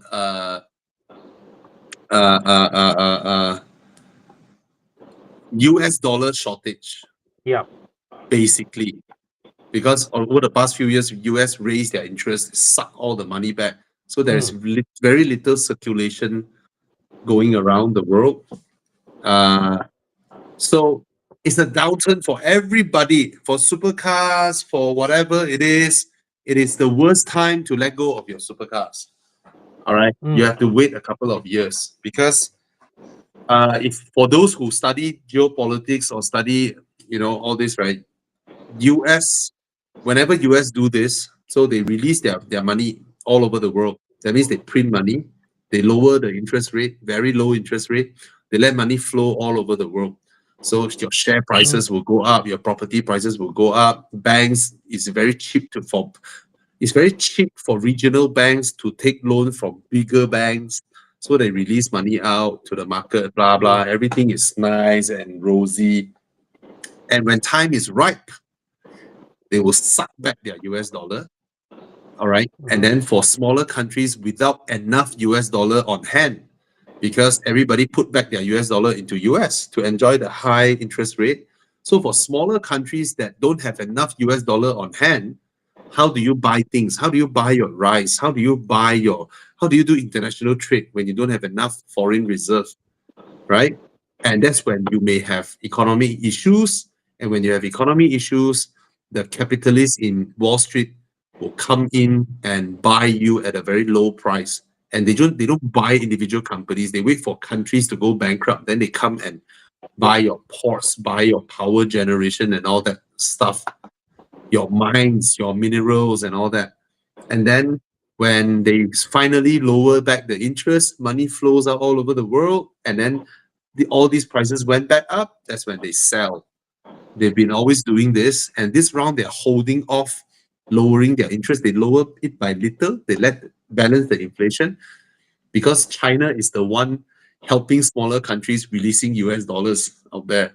So anyway, these things, this cycle, we just have to bear through it now. It's like a slow downturn. Everybody, what's going on? So you cannot expect supercars to have collectible value now. No, lah. The COVID era is gone. Yeah. All right. Because that time they print US dollars. So now you just have to let it be. Huh? So time to buy 630K. Time to shop. Yeah. Anyway, it will last for a couple of years. Also, more the modern classics was made compared to the older cars, so more cars to go around. Also, Yeah. many were made. Yeah. It's a downturn time. I mean, nobody got mood to buy the next car when they are like, the whole Europe, what's going on? Ukraine war, and then they want Taiwan war, all these things happening. People got no mood on that now. Yeah. Whereas during COVID time, everybody was sitting at home wondering what to do next. Buy car lor. Yeah, and then US printing US dollar that time.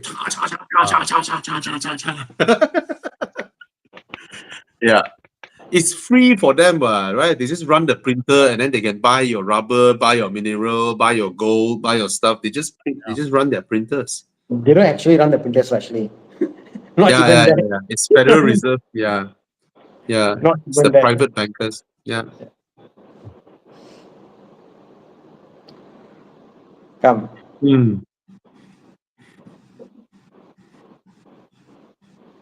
Cannot go up Genting, don't want buy the no mood. Can. Julian looking for a family car with a budget of 200K, but perhaps you can give a few candidate cars because just you're replacing your old E-Class, but do you have any other considerations? Easy ingress for elderly grandma. Must be the MPV lah. Okay. I wonder if people still import the Toyota well caps. They make well cap conversions here. Yeah. It's a company in Where? Malaysia that any car you have, they buy the well cap system used and they convert your car for you. Whether it's a BYD or whatever it is, they can put for you. Yeah, might be also can, right? Yeah, well So cap. if you have an old person at home, consider these type of cars. It's called well cap. Only Japanese makes them because the Europeans don't care about old people. Okay. These are fantastic for old people. Seriously. Yeah. The whole seat swings out, and then the see, old people can sit on it, and then the whole thing is electric powered. Bobby, there's another version of it. There's a well cap version of it. The whole thing comes out, and that thing becomes a wheelchair. Yes, that's the It's a higher range powered- one. It's a powered wheelchair. Yeah. So it's so yeah. Don't bring a wheelchair. The wheelchair is your car seat. The Japanese, right? I have to salute the Japanese when it comes to all these things. Yeah. That's what you mentioned. It's a wheelchair. Yeah. Comfortable Damn wheelchair. cool. How cool is that? Hello. Ooh, Hello. bro, you're still in Japan? No, I just literally got home. Just came and say hi. Answer Wow. 1-2 questions and go makan and sleep. Oh, you just came back from Japan, ah? Welcome back. Yeah, hello Tana. Hello Kwan. Yeah, I just Hi. came back. Yeah. See, my name is Oh, Thomas. currently looking at the Xpeng. Bye lah. Bye. Bye, lor. Bye. Bye. Oh, Thomas. 630K. Walao eh, Yamo. Oh, your favorite. Wait, Hyundai Santa Fe. You want to answer? Oh, you. Would you rather that or McLaren 570? A newer okay, Hyundai Santa Fe. Bro, He you already, already have it, bro. now he's Yeah. looking for a fun car with 50K cash. No, we let you help him because he's your gang. He's from your hood. You know I don't own one, right? But you love it, ma. You are Yeah, the it's a good car, Santa Fe brand ambassador, ma. right? Yeah. You go tell Hyundai to be a brand ambassador. Yeah. Yeah, it's like if you tell me, oh Bobby, I love Lady Gaga. So when I hear her song, I tell you or I meet someone also love Lady Gaga, then I tell you, hey bro, he love Lady Gaga also. And later I play one Mo- song mo- mo. for you. What? 两只老虎，两只 Anyways, yeah, second car for fun. What could you get? Swiss Sport. Always Swiss Yeah. Sport. Or we ask him to shortlist himself Yeah. first, then we help him. And Yeah. just strap him a bit. Yeah. Yeah. Yeah. You got to give your lifestyle, what are you using it for? Yeah. What's your fun definition? Some Yeah. people fun is some people fun is sport coupe. Some people fun is convertible. So what's your fun? Yeah. Define your fun. Yeah. Okay. Model 3 performance or S90 T8 or Mercedes E43. 43 is the 3-liter engine. Yeah, 3 liter. Yes. Ooh, But it's yo. the 3-liter the non-hybrid one, the non-mild hybrid. The hybrid is Yeah. an E53, right? I think the sharpest handling here is the Model 3. The Mercedes will be the most fun. Mercedes, you can have the fun of the sound, blah blah, and all that. Yeah. So I'll go with the Mercedes. okay, Con will go with the Mercedes. What about Thomas? Which one would you go for? Yeah. He's currently a W212 owner, right? So he's just upgrading, E200. right? Okay lah. Mm.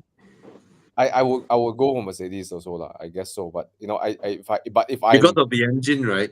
yeah, but if I don't care about the engine and fetching people around, my family, or I'll think that the S90 is so good lah. Very hard to look past that car also. Yeah. So you go Mercedes. Tana? You had Mercedes for a while. I think I wouldn't go to Mercedes lah. Try the S90. I think Mercedes owners have a perception of what is luxury and what is comfort. Until they drive a Volvo, they're like, wow, different leather, different quietness, different plushness, you know.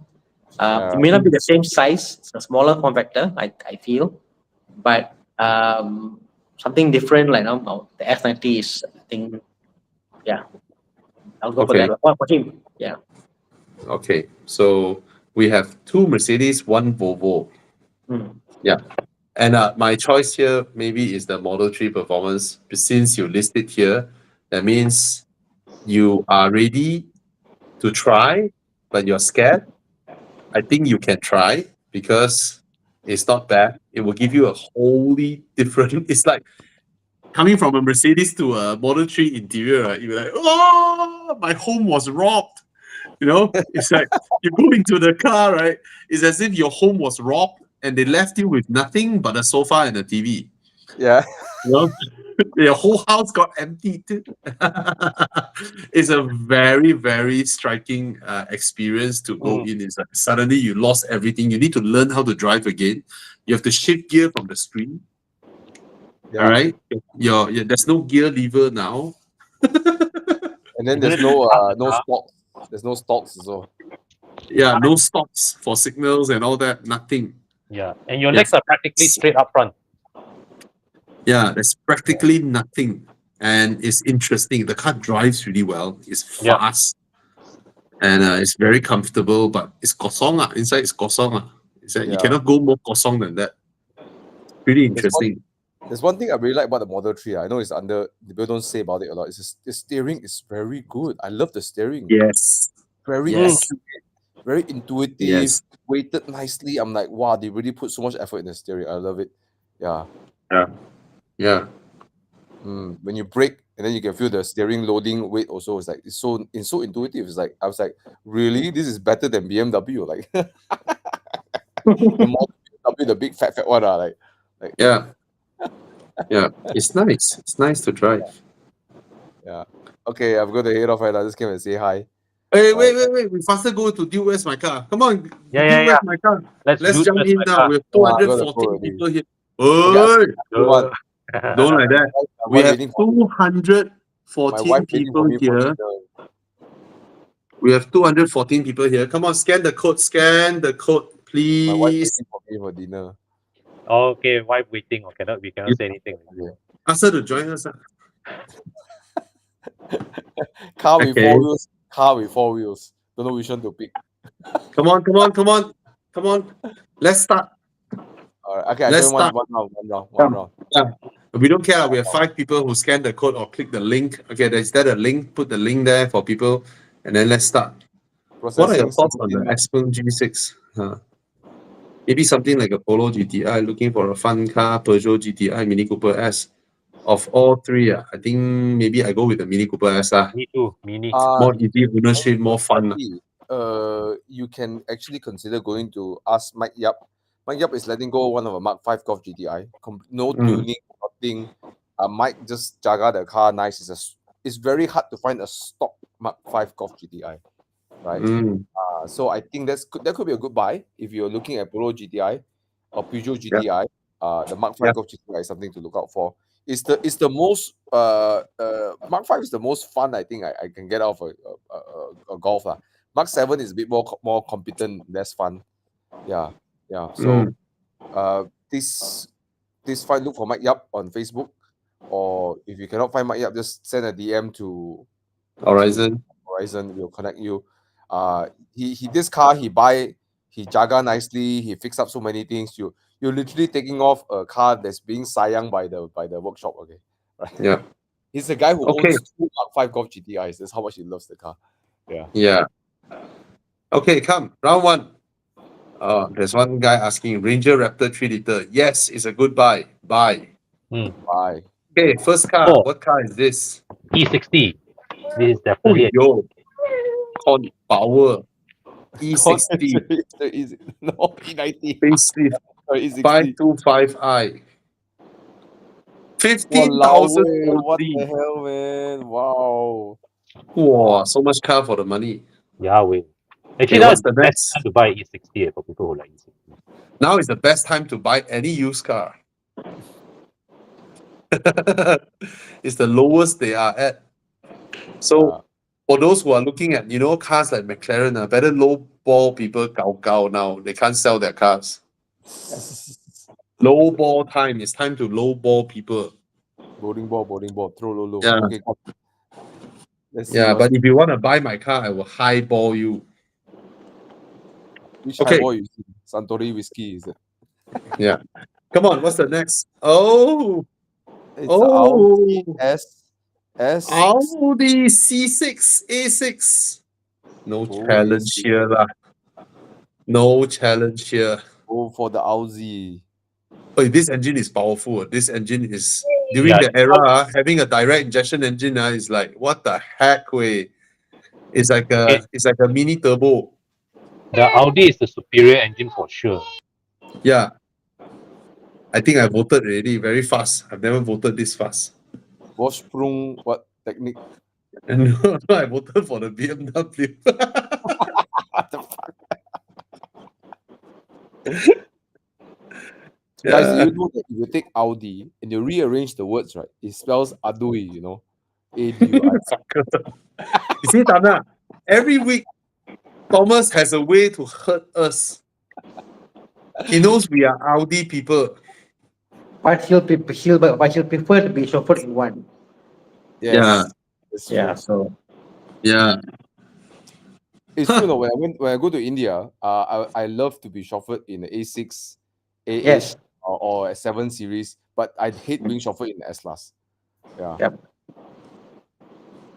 But I'm very happy when every time they bring an Audi badge. I say, oh, I got Audi. I think the moment you got kids, family, and you care a lot about your passengers, you want them to be comfortable. It means you need to care for people, you know. Then maybe you like Audi, you know. Yeah. So that's true. Tana, this Audi is so stable, right? When me and my wife drove the 3-liter turbo facelifted version down to Singapore, she went up to 262 What the heck? in this Audi, this generation Audi. It is so stable on the highway. Yep. So stable. Incredible. Yeah. 280 horsepower, right? 280. I think so. The 3-liter Direct. turbo of the era. Yeah. Yeah. Power. Yeah. Okay. Very powerful. Continue having fun. See you all. Oi. Bye. You talk fire extinguisher. Okay, guys. No. Fire extinguisher. Serious. This is honest. I think all of us need to carry fire extinguishers. We don't know when you need it, or not only for your car but also for other things. Nowadays our devices can blow up. You know, you don't know, like, or power banks and stuff like that. And the last thing you want is that damn thing to burn your whole damn car, right? So of course, it's a very small investment for protection. Okay. Yes. And you can use it to whack people if people come and try to target you or something. Yeah, you can shoot them. Shoot their eyes. But yeah, I sincerely think that all car guys should carry one. I like to call it mandatory, but of course government doesn't say mandatory. All my cars have one. Yep. Except the time that I was being when I was being chased by a 458 Speciale. I didn't have a picture of my car. Anyway, guys, this Pyrox. Okay, thank you so much, Thomas. Bye. Go have your dinner. Bye. Bye. Yeah, this Pyrox, the formulation of this doesn't just put out regular fire, it puts out battery fires as well. And it's a spray type, so it's super easy to use compared to traditional fire extinguishers. If you have one at home, even your kid knows how to just press the nozzle. And unlike the previous fire extinguisher that we sell, the one you pull something and then it just blows the whole can out. This one you can just spray, put it out, and that's it. All right. So keep fire extinguishers in your car. 220 ringgit, keep them in your car and then just have it there. All right. Because it comes with 2 bottles, 220 ringgit, 2 bottles. Okay. Remember that. So you can buy it from our website, club.evomalaysia.com. And you need to register as a member to buy it. All right. So go ahead and get your fire extinguisher. All right. So, okay, let's continue. Okay, it's a hands down. BMW defeated the Audi A6. Yeah, even though it was World Car of the Year back then. Okay. Come on. More. Round 2. Okay, that's what's that? Oh, what is this called? EK. Perio. EG, is it? EK. This is EK. Oh, 68K. Type R. Modded 1.6 manual, upgraded Type R spoon. 68K.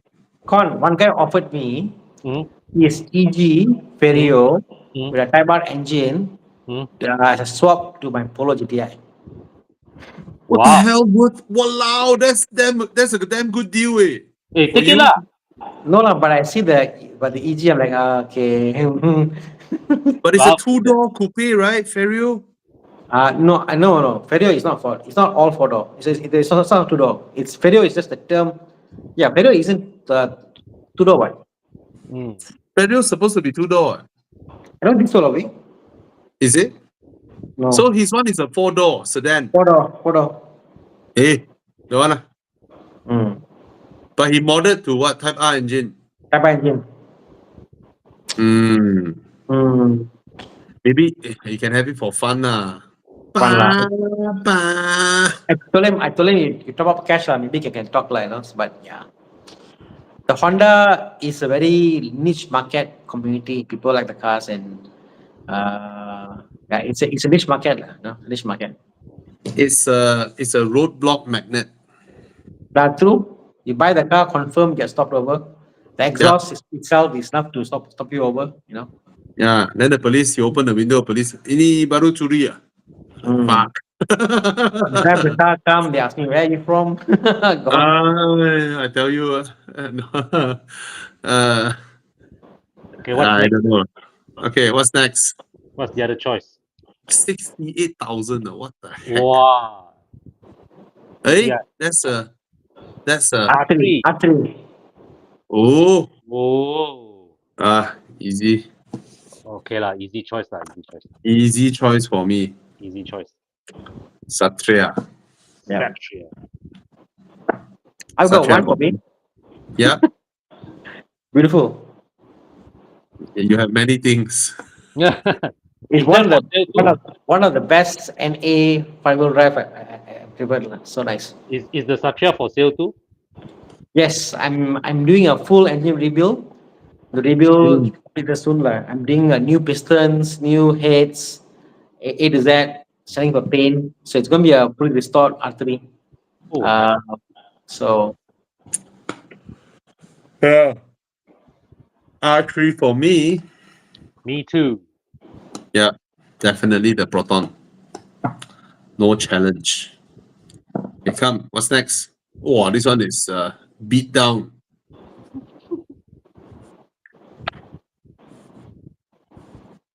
Oh, that's a good comparison here. Oh, Yeah. Oh, this one what?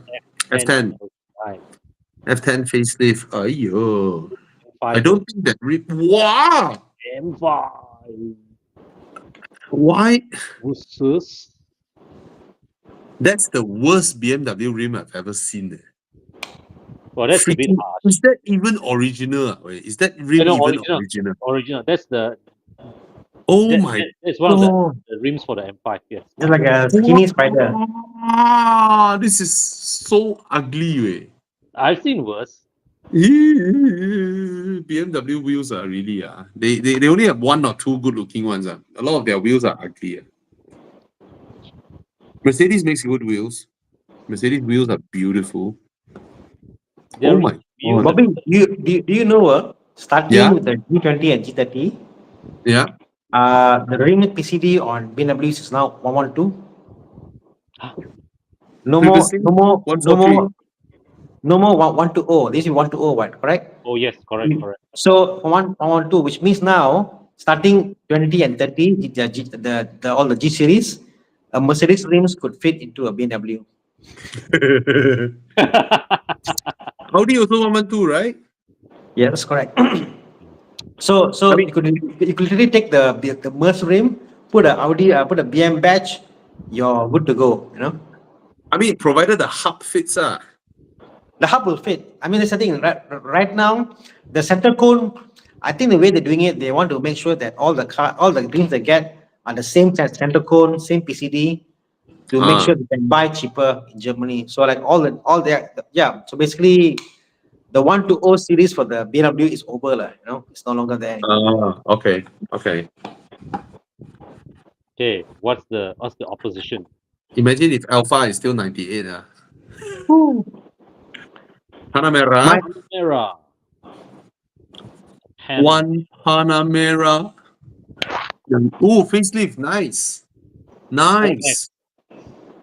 Oh, 228. Still 228. Okay. 4S. Oh. Which one would you go for? a Panamera or an M5? Practicality wise, the Panamera has lower road tax compared to the BMW. Yeah, but it also only has like what? What's the horsepower count on the Panamera? Less than 400. 4S is a bit higher. This is Okay. no, this is a three. This should be quite high, will be 3 liter close to turbo, 400. Close to 400, I think. 400. Okay. Yeah. It's not fast you, lah you for the can't car. out the F5 lah. Handling wise, I mean, you Handling, cannot I dis- prefer the Panamera, hands down. Yeah, I mean, they're No it's fight, no no fight, fight, no fight lah. no fight at all. The handling wise, I mean, the Yeah. Panamera will beat the M5 in handling. Yeah. Yeah, easily.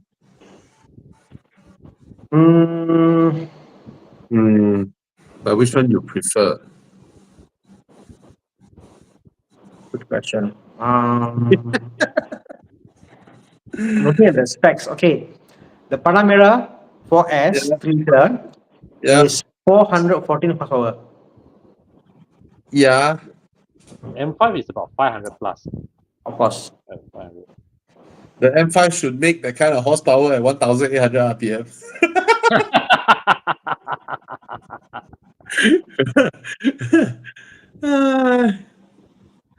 Okay.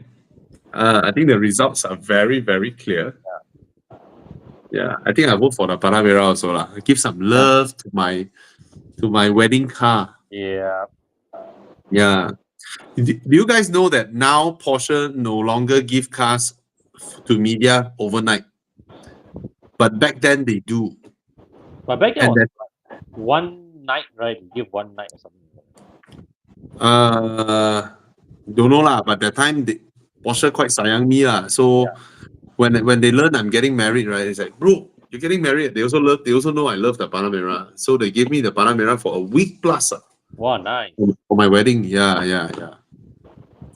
That was nice lah. Huh? Mhm. So I'm also the groom that drives myself to pick up the the bride.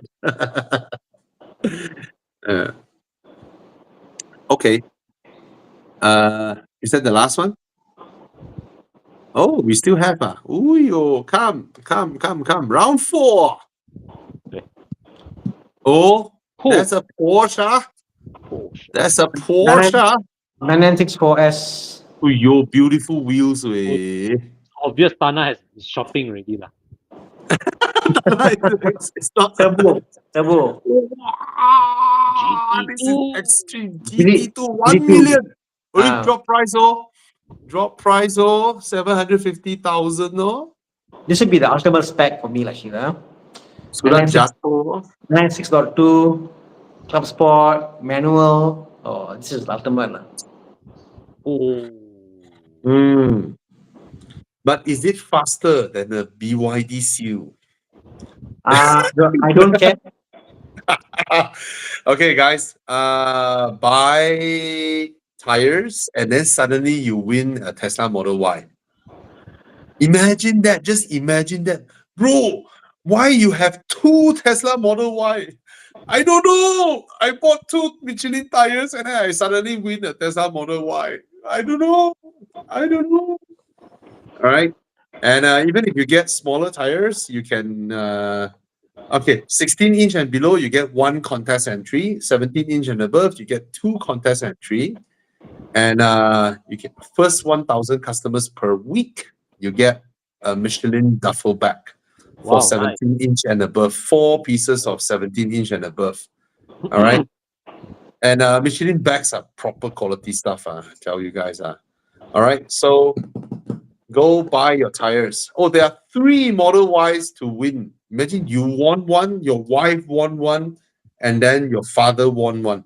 All 3 won by you guys. Yeah. Anyway, okay, let's continue. Oh, could that be a special one? Oh, look at that gated shifter, man. 360. Tana, can I ask that Porsche GT2 is turbocharged, right? Yes. Yes.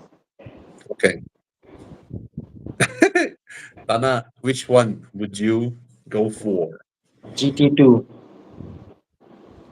Because of the cult, the hype. One is meant to go on track and meant to drive hard, meant to cut time. It's purpose built lah. The GT2 is Mm. a proper race car, properly built. The 360 is an experience car. It's a more for experience and all that stuff. So yeah, GT2 any day for me lah. But is there a performance version of the 360?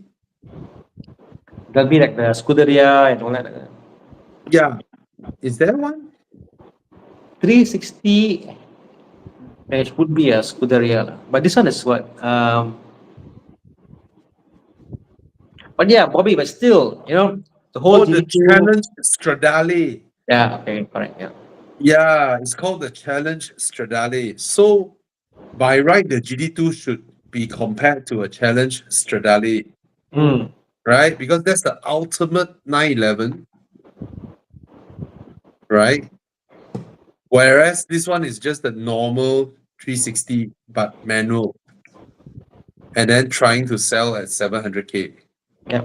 It's a base spec. 360. That's how I see So it. the GT2 by right should be worth 1 million, whereas the 360 shouldn't be worth 700K in that sense, Yeah, correct. right? Because the F1 gearbox is what, 300,000?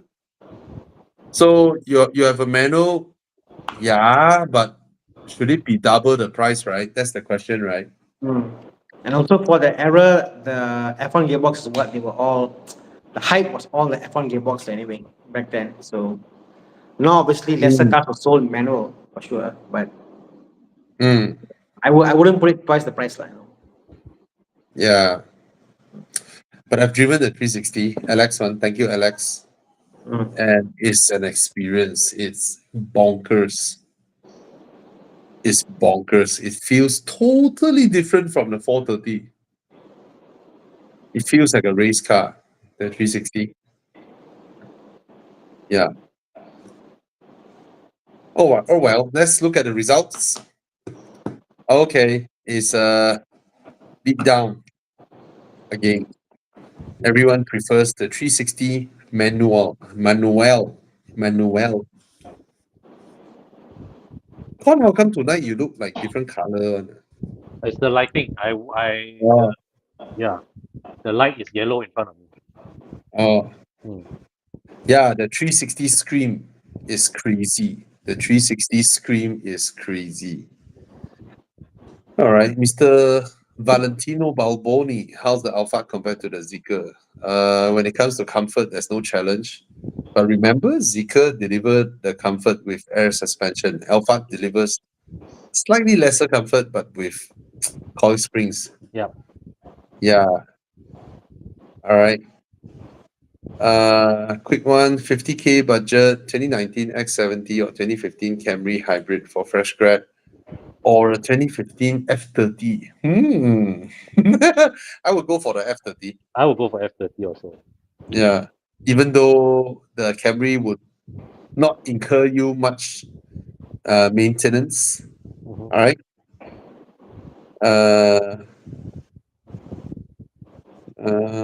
All right. Do we have all questions answered? BYD Sealion or G6? I've driven both. I think I prefer the Sealion solely because of personal opinion. The G6, that kind of design to me is more interesting than the Sealion, but it tries to go the Tesla route, the whole interior kosong and all that. So not so much for me lah, interior. All right. Taufik, I will go for Civic. C300, okay, by 148K. Yes, it is. All right. All right. I think it's time to say bye-bye. Toyota, BMW iX. Yeah, it's worth it. It's worth it. Bye. Very comfortable. Not much of BMW handling No We're handling. still less on the road. I don't see much on the road. Yeah, suddenly where they all went. Yeah, lor. Hmm. All went to One point all went to the was used car dealers. all over, then suddenly it disappeared. And a lot more of the used cars are selling the iX also. Yeah. Yeah, I don't think I don't think Mercedes and BMW hit it out of the park lah in EV. Mm. Any other questions? What is this question about? With many Chinese brands arising, blah blah blah, better choice to own a Chinese car over a Mercedes Germany used car. If you love handling, the Germans are way up there when it comes to handling. There's no comparison. If you're buying ICE also, the Germans are better. Gearbox are better. Engines are better. So, but if you're going EV, the Chinese are damn good at it. Yeah. Damn good at it when it comes to EVs. Okay, and if you look at EV resale value in Malaysia, they haven't really been crashing compared to what we hear from the news. You look at the cheapest IX, you still need to pay 200 over 1,000. Yeah, not bad resale, not bad at all. Okay, so okay guys, thank you so much. Thank you Con, thank you Tana. Thank you, Bobby. Thank you, Tana. I love you guys. Guys, if you're buying a used car or whatever, you need someone to help you check it out. You need, service and all that. Go to Tana Plus Performance. He can help you. All right. And Con, if you want to join Con's team, contact Con. Yeah. Because Con's team is called Team Infinity. Working together with Thomas. Oh yes, make money together. Yep. All right. Hyundai Ioniq 150K free solar panel home charger. Wow. Last time they sell how much? Ioniq 6, 390,000. Yeah. Yeah. It's scary, when you take a Hyundai Ioniq that is 390,000 to 180,000 BYD Seal. Oh my God. You're like, what makes that car 200K more? And then somebody was Scary. telling me they bought a Ioniq 5, 170K on the road. Oh, 250K. Hmm. No, not 300. Oh, what was my mind thinking? Sorry, 250,000. Okay. Anyway, guys, thank you so much. Thank you. Good night. Bobby. Good night. Oh, this was during the Bonanza event. All right, guys. Hi, Meng. See you tomorrow, Meng. All right. Good night, guys. Good night, guys. Bye. Bye. Bye.